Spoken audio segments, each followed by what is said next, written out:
एक deadly virus का इलाज ढूंढते ढूंढते एक साइंटिस्ट ने ऐसी खतरनाक बारिश बना दी जिसमें भीगते ही लोग दर्द से चीखते हुए मरने लगे और कुछ ही दिनों में एक के बाद एक पूरा शहर नक्शे से गायब होने लगा। ये तब की बात है जब ये सब शुरू नहीं हुआ था। डेनमार्क की एक यूनिवर्सिटी में सिमोन नाम की लड़की अपने एग्जाम के लिए जल्दी जल्दी क्लास की ओर जा रही थी। तभी अचानक उसके पिता फेडरिक वहां पहुंचते हैं और बिना कुछ बताए सिमोन को पकड़कर अपनी कार में बैठा लेते हैं। कार में पहले से ही सिमोन का छोटा भाई रेशमस और उसकी माँ बैठे हुए थे। फेडरिक बेहद घबराया हुआ था और बिना कुछ समझाए कार को बहुत तेज चलाने लगा। वह उन्हें जंगल के अंदर बने एक गुप्त बंकर की ओर ले जा रहा था जिसे उसकी कंपनी अपोलो ने तैयार किया था। मौसम भी तेजी से बिगड़ रहा था और लगता था कि किसी भी वक्त बारिश शुरू हो जाएगी। इसी बीच फेडरिक की तेज रफ्तार के कारण आगे कुछ गाड़ियों का एक्सीडेंट हो गया जिससे सड़क पूरी तरह ब्लॉक हो गई। लोग गुस्से में फेडरिक से बहस करने लगे लेकिन उसे किसी की परवाह नहीं थी। उसने तुरंत अपनी फैमिली को कार से उतारा और उन्हें लेकर भागते हुए जंगल के अंदर घुस गया। वहां पहुंचते ही आसमान से बारिश की पहली बूंदें गिरनी शुरू हो गई थीं। फेडरिक ने जल्दी से अपने फिंगरप्रिंट से बंकर का लॉक खोला और सबको लेकर अंदर चला गया। अंदर पहुंचकर सिमोन और रेशमस दोनों हैरान थे कि आखिर उनके पिता उन्हें यहाँ क्यों लाए हैं। बंकर में हर जरूरत का सामान था, कई सालों तक के लिए खाना, पानी और एक खुद का एयर प्रोसेसिंग सिस्टम भी। सिमोन अपने पिता से सवाल करने ही वाली थी कि तभी फेडरिक ने प्रोटेक्टिव सूट पहना और बाहर जाने की तैयारी करने लगा। वह बस इतना कहता है, जब तक मैं वापस न आ जाऊं कोई भी बंकर से बाहर नहीं जाएगा। सिमोन उसे रोकने की कोशिश करती है और सच्चाई जानना चाहती है। तब फेडरिक बताता है कि बाहर हो रही बारिश में एक बहुत खतरनाक वायरस फैल चुका है। जो भी उसके संपर्क में आता है वह कुछ ही सेकंड में दर्द से तड़प कर मर जाता है। फेडरिक ही एकमात्र व्यक्ति था जो उसका इलाज ढूंढ सकता था, इसलिए उसे तुरंत कंपनी के हेडक्वार्टर जाना था। जाते जाते वह सिमोन से कहता है कि रेशमस का खास ध्यान रखना क्योंकि आने वाले वक्त में वही सब कुछ बदल सकता है। सिमोन को अब भी कुछ समझ नहीं आया था पर फेडरिक बंकर छोड़कर चला गया। थोड़ी देर बाद सिमोन ने अपने फोन पर इंटरनेट खोला और जैसे ही खबरें देखी उसके होश उड़ गए। हर जगह मौत, तबाही और डर के दृश्य थे। लोग सड़कों पर गिर रहे थे, चिल्ला रहे थे और बारिश में तड़पकर मर रहे थे। सिमोन ने डरते हुए अपने भाई से बातें शुरू की। तभी उनकी माँ बोली कि वे लोग अभी सेफ हैं, लेकिन चाहे कुछ भी हो जाए बाहर नहीं जाना है। वे अभी बातें ही कर रहे थे कि अचानक बंकर के दरवाजे पर कोई जोर जोर से नॉक करने लगा। रेशमस को लगा कि शायद पापा लौट आए हैं। माँ ने उसे मना किया पर उसने बात नहीं मानी और बंकर का दरवाजा खोल दिया। जैसे ही दरवाजा खुला बाहर बारिश से भीगा हुआ एक आदमी गिर पड़ा। उसकी त्वचा जल रही थी और वह तड़पता हुआ रेशमस को बाहर खींचने की कोशिश करने लगा, मगर तभी रेशमस की माँ ने तुरंत रेशमस को अंदर खींच लिया और खुद उस आदमी को धक्का देते हुए बारिश में चली गई। बारिश में भीगते ही वह खुद भी इन्फेक्टेड होकर तड़पने लगी। बावजूद इसके उसकी सबसे बड़ी चिंता सिमोन और रेशमस के लिए थी। उसने दोनों से कहा कि एक दूसरे का ध्यान रखें। इसके बाद सिमोन भी रोते हुए दरवाजा बंद कर अंदर चली गई और अपने पिता फेडरिक को कॉल करने की कोशिश करने लगी, लेकिन उसका फोन फेडरिक के फोन से कनेक्ट नहीं हो रहा था, जिससे उसका डर और बढ़ गया। उसी समय उसे फेडरिक की बातें याद आईं जब उसने कहा था कि सिमोन को रेशमस के सामने सब सामान्य दिखाना चाहिए। इस याद के सहारे सिमोन ने खुद को संभाला और बंकर के सारे सिस्टम्स को चेक करना शुरू किया। उसे पता चला कि उनके शहर में और भी कई ऐसे बंकर मौजूद थे जिन्हें अपोलो कंपनी ने बनाया था। सिमोन ने उन बंकर से कांटेक्ट करने की कोशिश की लेकिन कोई फायदा नहीं हुआ। इसी दौरान उसने बंकर में उपलब्ध सामान देखते हुए एक रेडियो खोज लिया। रेडियो की मदद से उसने एक आदमी से कांटेक्ट किया जो अपने घर के बेसमेंट में छुप कर रह रहा था। बाहर के हालात बेहद खतरनाक थे और कई लोगों को पास के हॉस्पिटल में शिफ्ट किया जा रहा था ताकि ह्यूमंस की जान बचाई जा सके। सिमोन ने उस आदमी को फेडरिक का नंबर देकर कॉल करने को कहा, लेकिन उसके कोशिश करने के बावजूद फेडरिक से कांटेक्ट नहीं हो पाया। सिमोन को लगा कि शायद फेडरिक भी मर चुका है क्योंकि बाहर जीवित रहना लगभग नामुमकिन था। तभी अचानक पूरे शहर में लाइट चली गई जिससे सिमोन का रेडियो कनेक्शन टूट गया और अब वह अकेले बंकर में रेशमस का ध्यान रखने लगी। एक हफ्ते बीत जाने के बाद भी जब फेडरिक वापस नहीं आया तो सिमोन ने हिम्मत करके बाहर जाने की योजना बनाई। उसने रात में पीपीई किट पहनकर बंकर के गेट तक पहुंची, लेकिन तभी उसे अपनी माँ के मरने के विजन्स दिखाई देने लगे। डरकर वह तुरंत वापस बंकर में आ गई। रेशमस भी उसे बाहर जाने नहीं देना चाहता था क्योंकि वह समझ चुका था कि बाहर का खतरा बहुत बड़ा है। इस तरह धीरे धीरे एक महीना बीत गया। इस दौरान सिमोन को कई बार रेशमस का ध्यान रखने में कठिनाई हुई, लेकिन उसने पूरी कोशिश की कि वह एक अच्छी बहन साबित हो और उसके भाई की देखभाल करे। साथ ही वह बंकर में मौजूद सभी संसाधनों और सिस्टम्स के बारे में भी सीखती गई। इसी दौरान उसे याद आया कि कुछ समय पहले रेशमस को एक अजीब सा वायरस हुआ था जिसके बारे में किसी को जानकारी नहीं थी। उस समय फेडरिक ने खुद एक एंटीडोट तैयार किया और रेशमस को दिया।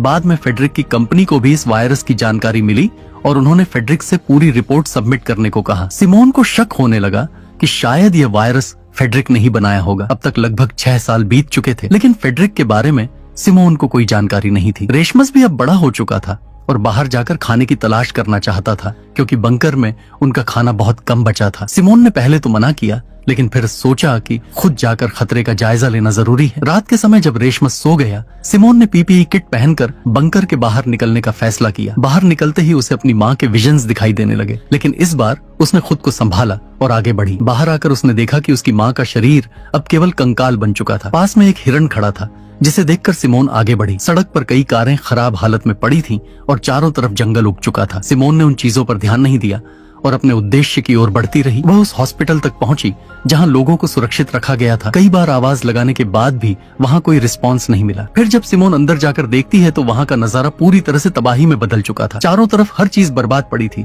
और जमीन पर जगह जगह लोगों की लाशें बिखरी हुई थी। तभी अचानक से उसके सामने एक भेड़िया आ जाता है। डर के मारे अपनी जान बचाने के लिए सिमोन पास वाले एक कमरे में जाकर छिप जाती है। कुछ देर बाद जब बाहर सब शांत हो जाता है तो वह धीरे धीरे बाहर निकलती है और वापस अपने बंकर में लौट आती है। वहां पहुंचकर सिमोन तुरंत रेशमस को सब कुछ बताती है कि बाहर की स्थिति पहले से कहीं ज्यादा खराब हो चुकी है। अब अगर उन्हें जिंदा रहना है तो इस जगह से निकलकर किसी और बंकर में जाना पड़ेगा, जो इसी सिटी के अंदर कहीं मौजूद है। ये सुनकर रेशमस अगले ही दिन सिमोन के साथ बाहर जाकर दूसरा बंकर ढूंढने का डिसाइड करता है। वो दोनों अगले दिन निकलने की तैयारी करके सोने चले जाते हैं, लेकिन रात में अचानक कुछ गड़बड़ होने लगती है। बंकर का ऑक्सीजन लेवल तेजी से गिरने लगता है और दोनों में से किसी को भी इसका अंदाजा नहीं होता। कुछ ही देर में सिमोन कम ऑक्सीजन की वजह से बेहोश हो जाती है, मगर किस्मत से रेशमस को सही समय पर अलार्म्स की आवाज सुनाई दे जाती है। वह तुरंत सिमोन को उठाता है और उसे लेकर जल्दी से बंकर के बाहर भागता है। अब वह दोनों बिना पीपीई किट के बाहर आ चुके थे, लेकिन हैरानी की बात ये थी कि उन्हें किसी तरह की परेशानी महसूस नहीं हो रही थी। इसका मतलब साफ था, अब वो बिना सूट के भी बाहर सरवाइव कर सकते थे। लेकिन तभी अचानक कुछ लोग उन्हें गन पॉइंट पर ले लेते हैं। असल में यही लोग थे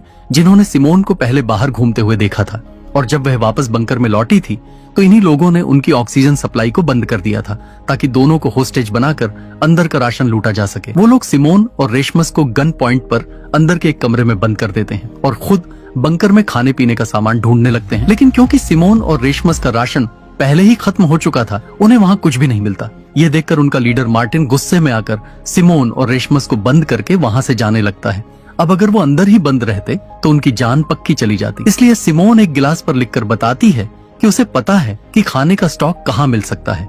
इतना लिखने के बाद वह जानबूझकर उस पैड को तोड़ देती है जिसमें बाकी बंकर्स का नक्शा था। अब मार्टिन के पास कोई और चारा नहीं था, क्योंकि अगर उसे राशन चाहिए था तो उसे सिमोन और रेशमस को बाहर निकालना ही पड़ेगा, क्योंकि बाकियों की लोकेशन सिर्फ सिमोन के दिमाग में थी। इसी बीच मार्टिन की नजर सिमोन पर जाती है और वह अपने पुराने दिनों को याद करने लगता है। जब वह एक सोल्जर हुआ करता था, उस वक्त उसे आदेश मिला था कि वह एक ब्रिज पर तैनात रहकर उस शहर से किसी को भी बाहर जाने न दे, ताकि इन्फेक्शन फैल न सके। अगर आप यहाँ तक पहुँच चुके हैं, इसका मतलब आपको कहानी अच्छी लग रही है, इसलिए एक लाइक और सब्सक्राइब तो बनता है। लेकिन एक दिन ड्यूटी के दौरान मार्टिन को एक औरत दिखती है जो अपने बच्चे को गोद में लेकर ब्रिज के नीचे से दूसरी तरफ जाने की कोशिश कर रही थी। मार्टिन उसे रोकने के लिए हवा में कई शॉट्स फायर करता है, लेकिन वह औरत नहीं रुकती। वो हिम्मत से शहर के बाहर निकल जाती है। उस वक्त मार्टिन ने उस पर दया दिखाई थी, इसलिए उसने उसे गोली नहीं मारी। कुछ देर बाद उसके साथियों ने उसे पास के टेंट में बुलाया जहां सब सोल्जर्स रह रहे थे। वहां जाकर मार्टिन को पता चलता है कि वही औरत जिसे उसने जाने दिया था दरअसल इन्फेक्टेड थी, और उसके जाने के बाद से टेंट में मौजूद कई लोग इन्फेक्शन की वजह से मर चुके थे। ये सुनकर मार्टिन टूट जाता है।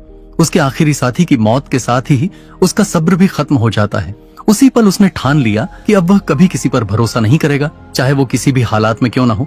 अब उसके लिए सर्वाइवल ही सबसे बड़ा नियम था। इतनी बातें याद करने के बाद मार्टिन प्रेजेंट टाइम में वापस आता है और सिमोन की डील को एक्सेप्ट करने से साफ इनकार कर देता है। लेकिन उनके पास खाने का कुछ भी नहीं बचा है और बिना फूड के वो ज्यादा दिन तक सरवाइव नहीं कर पाएंगे। ये सोचकर आखिरकार मार्टिन को सिमोन की बात माननी पड़ती है। वह सिमोन और रेशमस को आजाद करवाकर अपने साथ बाहर ले जाता है। कई सालों बाद जब सिमोन और रेशमस बंकर से बाहर निकलते हैं तो बाहर की हवा और रोशनी देखकर दोनों के चेहरे पर राहत झलक उठती है। इतने लंबे समय बाद बाहर आना उनके लिए किसी चमत्कार से कम नहीं था। थोड़ी देर बाद जब वे मार्टिन और उसकी टीम से बात करते हैं तो उन्हें पता चलता है कि अब दुनिया में फूड और वाटर की इतनी कमी हो गई है कि लोग जिंदा रहने के लिए इंसानों को भी मारकर खा रहे हैं। ये सुनकर सिमोन और रेशमस दोनों के होश उड़ जाते हैं। तभी अचानक कुछ दूर एक और ग्रुप नजर आता है। वो लोग अपने थर्मल सेंसर ड्रोन से इलाके में इंसानों को ढूंढ रहे थे ताकि उन्हें पकड़कर मार सकें। ये देखते ही मार्टिन ने झट से सबको एल्यूमिनियम फॉइल से ढक दिया, जिससे उनकी बॉडी हीट ड्रोन कैमरा में दिखाई न दे। लेकिन पास में ही 2 और सर्वाइवर्स मौजूद थे, जिनमें से एक लड़की भागते हुए सिमोन और बाकी सबके सामने आ जाती है। सिमोन उस लड़की की मदद करना चाहती है, लेकिन मार्टिन साफ मना कर देता है। वो कहता है कि किसी अजनबी की मदद करना उनकी पूरी टीम के लिए रिस्क बन सकता है। पर उसी वक्त उसकी टीम में मौजूद लड़की बीटी सिमोन का साथ देने लगती है। दोनों बिना कुछ सोचे उस औरत की जान बचाने के लिए उसके पीछे भागते हैं। वो औरत भागते भागते एक छोटी सी रिवर के पास फिसल जाती है और नीचे गिर जाती है। वहीं पीछे पीछे आए कुछ लोग उसे जान से मारने ही वाले होते हैं, लेकिन ठीक उसी वक्त मार्टिन वहां पहुंचता है और बिना देरी किए उन दोनों आदमियों को शूट कर देता है, क्योंकि चाहे कुछ भी हो मार्टिन अपनी टीम का साथ कभी नहीं छोड़ता। लेकिन वाटर में गिरने की वजह से इन्फेक्टेड हो चुकी है। उसे देखकर मार्टिन को मजबूरन उसे भी शूट करना पड़ता है। सिमोन के लिए यह सब बहुत झटका देने वाला था। तभी उसे समझ आता है कि जमीन पर रहना तो सुरक्षित है, लेकिन बारिश या रुके हुए वाटर के संपर्क में आना अब भी बहुत बड़ा खतरा है। यहाँ तक कि जरा सा भी कांटेक्ट उन्हें इन्फेक्ट कर सकता है। इस घटना के बाद सिमोन सबको लेकर एक और बंकर की ओर निकलती है, जिसकी लोकेशन उसे याद थी। वहां पहुंचने में उन्हें लगभग 1 दिन का समय लगने वाला था। रात होने से पहले सब एक पास के घर में रुकने का डिसाइड करते हैं। घर के अंदर उन्हें मरे हुए हंटर्स के कुछ हथियार, कपड़े और थोड़ा बहुत सामान मिलता है। इसके अलावा वहां कुछ बोतलें क्लीन वाटर की भी रखी होती हैं। ये देखकर जॉन अपनी बीमार साथी लिया को वो पानी पिलाता है। उनकी आपसी केयर देखकर सिमोन के चेहरे पर मुस्कान आ जाती है। पहले तो वो बस उनके सहारे अगले बंकर तक पहुंचना चाहती थी, लेकिन अब उसे महसूस होता है कि ये लोग बुरे नहीं हैं। धीरे धीरे सिमोन का मन सच में मार्टिन और उसकी टीम की मदद करने को तैयार होने लगता है। अगली सुबह सब सफर फिर से शुरू करते हैं। रास्ते में अचानक रेशमस का पैर एक पानी से भरे गड्ढे में चला जाता है। ये देखते ही मार्टिन तुरंत अपनी गन निकाल लेता है और उसे शूट करने वाला होता है, लेकिन तभी सिमोन बीच में आकर उसके सामने खड़ी हो जाती है और उसे रोक लेती है। वो तुरंत रेशमस का जूता उतारती है और उसकी सॉक्स चेक करती है। हैरानी की बात ये थी कि वो पूरी तरह सूखी थी। दैट मीन्स रेशमस का जूता वाटरप्रूफ था और उसे किसी भी तरह का इन्फेक्शन नहीं हुआ था। ये देखकर मार्टिन चैन की सांस लेता है और अपनी गन नीचे कर देता है। फिर वो सब मिलकर अपनी यात्रा जारी रखते हैं और आखिरकार उस दूसरे बंकर तक पहुंच जाते हैं। वहां सिमोन के फिंगरप्रिंट से दरवाजा खुल जाता है। अंदर का नजारा देखकर सबके चेहरे खिल उठते हैं। वहां खाने पीने का इतना राशन था कि वे लोग सालों तक आराम से जी सकते थे। सब खुशी से झूम उठते हैं और पेट भरकर खाना खाते हैं। लेकिन सिमोन को अंदर कुछ बेचैनी महसूस होती है कि उसे मार्टिन और उसकी टीम पर भरोसा नहीं है। पता नहीं कब वो उसे जान से मार दे। इस बारे में जब वो सीधे मार्टिन से बात करती है तो मार्टिन उसे समझाता है कि सिमोन पिछले 6 ईयर्स से बंकर के अंदर थी, इसलिए उसे बाहर की दुनिया और लोगों के हालात के बारे में कुछ नहीं पता। मार्टिन असल में एक अच्छा इंसान था, लेकिन प्रेजेंट टाइम ऐसा था कि किसी पर भरोसा करना अब आसान नहीं था। फिर भी सिमोन ने उसकी चेतावनी को नजरअंदाज कर दिया और अंदर बंकर में चली गई। वहां वह देखती है कि एक फोन चार्ज हो रहा है, जिस पर उसकी और रेशमस की बचपन की फोटोज लगी थी। ये फोन असल में सिमोन के पिता फ्रेडरिक का था, जो पुराने बंकर से निकलकर इस नए बंकर में कुछ समय के लिए आए थे। सिमोन तुरंत ही रेशमस के साथ उस फोन को चेक करती है। वहाँ उसे फ्रेडरिक की एक वीडियो मिलती है, जिसमें वह बताता है कि वह स्वीडन के एक हेडक्वार्टर में इस इन्फेक्शन का क्योर या एंटीडोट बनाने के लिए जा रहा है। सिमोन के दिमाग में तुरंत विचार आता है कि उसके पिता शायद अब भी जिंदा हैं, इसलिए वह रेशमस के साथ स्वीडन के उस हेडक्वार्टर जाने का फैसला करती है। सिमोन ने यह बात मार्टिन को भी बताई